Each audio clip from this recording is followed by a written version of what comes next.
تعالوا اشوفكم اغرب واقدم شيء بالعالم. اجينا فوق الجبل وشفنا شيء بالقاع، وامير ظل يتحدانا انه نعرفه. انا قلت هاي فطر سجاد شافه على شكل فطر، وانا قلت له مال درجه الحراره، شكيت بيها. لا حبيبي، هذه هي الساعة الشمسية اللي تعتمد على الظل.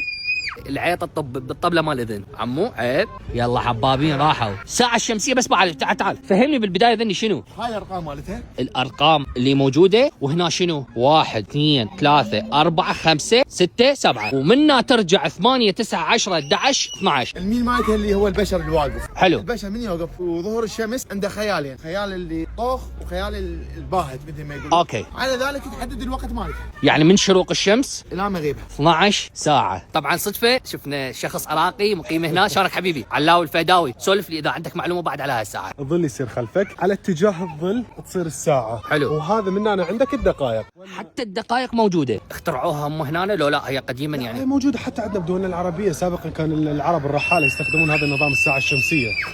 بس هسه الشمس ماكو شلون ها؟ ما راح نعرف الساعة مو؟ هنا تعرفون الدق. بطلت ما صور الساعة. شكرا عمو حبيبي، خربت الفيديو. المهم وصلت لكم الفكرة. هاي الساعة الشمسية في مال لا مستحيل.